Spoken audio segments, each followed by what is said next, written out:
Concerned about your team's mental well-being throughout the pandemic? Well, look no further.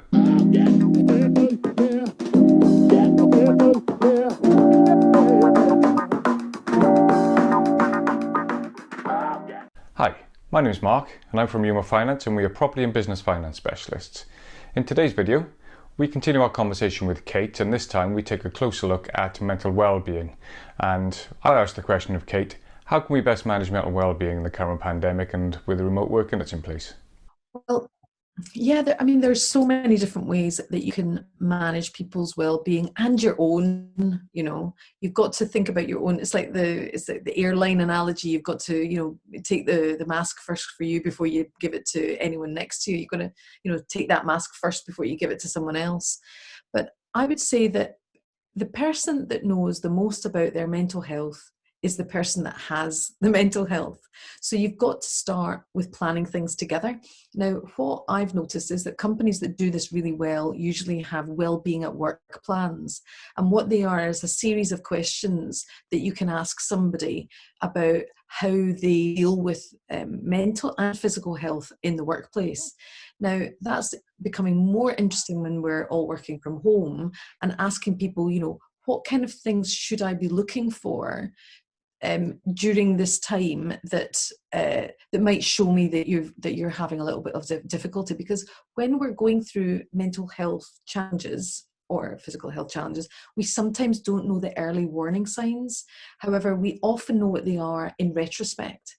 So asking somebody what their signs are when they're well or when they're feeling quite strong is a really useful way for them to notice things as they might go on. Now, we're in a situation where people maybe are already feeling a little bit, anxious, depressed. We know that there's a lot of anxiety going around there. So we've got to think about how different are people being in the environment that they're in now than in the environment they knew them before. It's noticing what we call the triggers. And those triggers can be tiny, tiny things. It can be what they're posting in the group chat. It can be tone. It can be body language. It can be people getting angry when they don't normally, or getting lashing out. There's small things. So it's about noticing the trauma before you notice the behavior, and thinking through the kind of prism of mental well-being rather than the prism of behavior. And that means that you have to, as an individual, have more compassion, not jumping to judgment, but be willing to listen for people's point of view. And that way of managing your emotions, there's a really beautiful an acronym called STOP, which means stop, take a breath, observe how you're feeling, maybe pull back, and then practice. So those kind of STOPP, those sort of 5 different kind of structures are really great ways. If you're emotionally getting angry or you're emotionally going into judgment, then just thinking about, listen, just stop, breathe, just observe how you're thinking about it almost from a third party, and then pull back before you're ready to sort of launch in again. And that sort of grounding, that kind of like stabilizing, is really important when you're communicating with people, Yeah. I can come up with a few examples of what I think we as individuals and businesses could try to develop over this time as well. For example, the basis of all anxiety actions are to do with breath. And the reason is because the system that goes into panic is our adrenal system, and it's the breath that helps to relax us. And to be honest, we could talk about breath probably for a week non-stop. There's just so much to it. But actually, on its simplest form, it's about noticing the breath and using breath and mindfulness together. And this word's bandied around an awful lot, but really what it is just noticing how you're breathing in and how you're breathing out. A really lovely thing is that I don't know if you know, I know that you like to cycle, but you were saying, so what we know is that we breathe through one for quite some time, sometimes up to like 2 hours, and then we switch to the other nostril. So if you just notice where your breath is going, which nostril it's going in and which one it's coming out, it's a great way. You think, oh, it's one nostril now, and then 2 hours later it's like, oh, it's the same one. How is that? So noticing those small little things is a great way of sort of focusing on the here and now, because when you're anxious, quite often you're thinking about the past or you're thinking about the future, and mental well-being is about thinking about the here and now. And as a manager, quite often it's about, listen, we don't know what's going to happen tomorrow, next week, 2 weeks, so let's just look at what we need to do right now, and then keep checking in with each other. There's also, on a practical level, lots of apps that you can share, and lots of them are going online as free. So I'm sure lots of people that read this will have lots of apps that they can share. But the other thing that we do know is that exercise is, as I'm sure you would test to, when you go, is it running and cycling you do? Cycling, yes, indeed. So if you do those kind of things, if you do them outdoors, I know that we're only allowed out a little bit, but we do know that being outdoors, seeing green, even the colour green changes the way that our mind kind of reacts to things. The oxygen of the being near trees and the ability to see on a horizon. Some people will find that easier than others, but seeing beyond, all of these things help to change our mindset. And there's lots of research around exercise and being in the outdoors that are really good for people's mental well-being. So it could be little things in your little slot that you go outdoors. You could, for example, share photographs, or you could do challenges like who's found the most weirdest plant, or who's, silly things that make you laugh, because joy and laughter are absolutely essential during this time, and finding little ways that you can build that into it. We do also know that, especially for people that suffer from depression, we do know that routine really works, and that things like, there's this whole science of behavioral science. It's called nudge theory, or behavioral architecture, where we know that if you set yourself to do the same thing every day, you're more likely to do it. And that's why routine is so important for your mental health, because it means that you don't even think about it. You just sort of like put your trainers on and go out, rather than having to sort of think, will I, won't I? The routine is part of the mental well-being part. And the other bit is also about pampering yourself, because when you are feeling a bit down, you just think, oh, well, stuff it, I'm just not going to bother, I won't eat well, I'll just bung something in, or why should I go on a walk, it's only 15 minutes.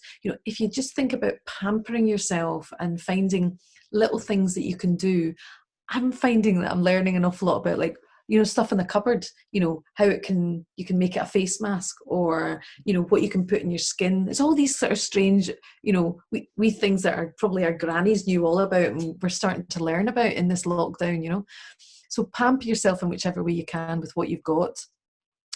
And that takes me to this whole beautiful, really important thing about gratitude. People, if we can volunteer, if we can be a leader of like a wee project, getting people to bake a cake and showing each other what their cake looks like. And I've got to do that today. Actually, I'm dreading it because my cake's going to be the worst, but at least I'll have a flippin' laugh about it. Yeah. So it's about finding gratitude, and also ways to support each other, and making sure that you connect and you chat with your loved ones and with the people around you.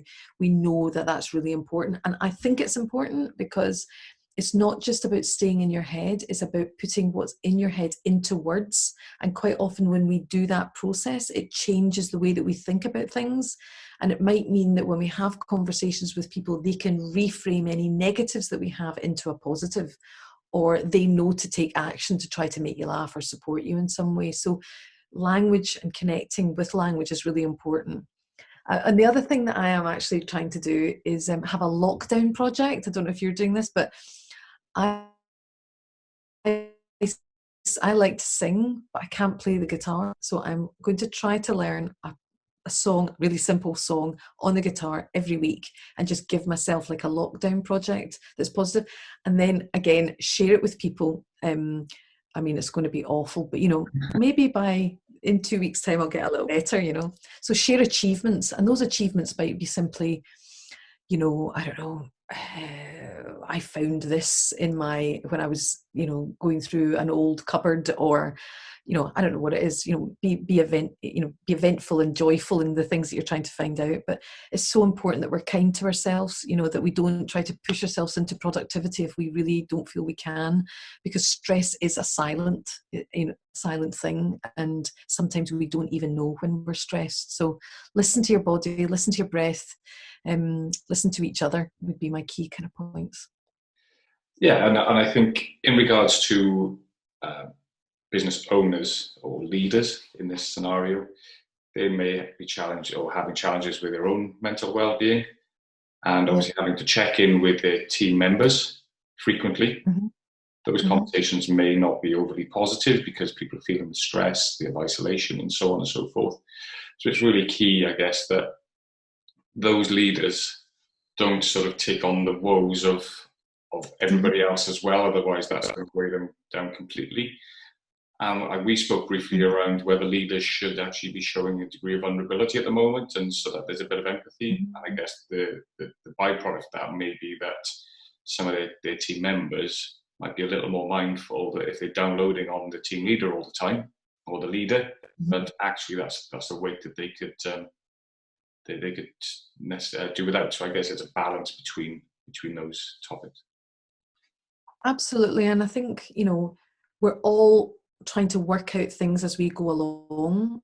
We're going to get things wrong. I mean, if you don't, then you're probably not being innovative enough, we're bound to get things slightly wrong. And I think the more we are willing as leaders to say, listen, I'm really sorry, I didn't think about that solution, I've got it wrong, I'm trying my best, you're at the heart of all my decisions, as long as that's true, but I think people, when we've done things like that with our business, what we found is that people understand that you're doing your best, they understand it from your point of view, and therefore you all start to align to the outcome of the business, which is the results or how you can support each other, and so that you're all aligned to make the business a success. Because when it is your business, you love it, you've put so much energy, so much time that you've not been paid for,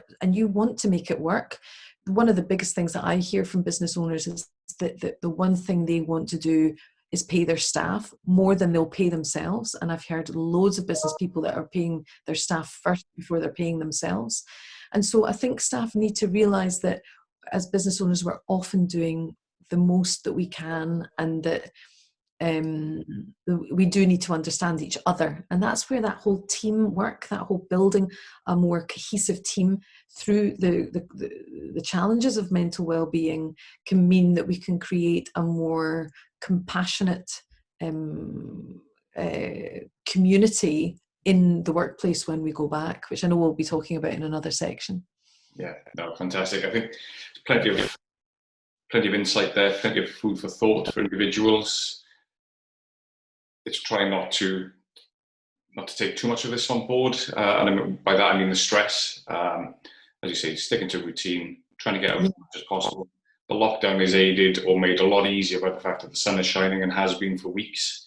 I'm sure if it was raining, we'd all be feeling a little less positive about it all. It's more difficult to get outdoors.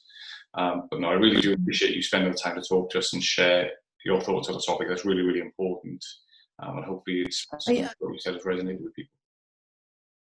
Yeah, and I don't know what you think about the leadership thing in terms of, that vulnerability. What are your thoughts on that?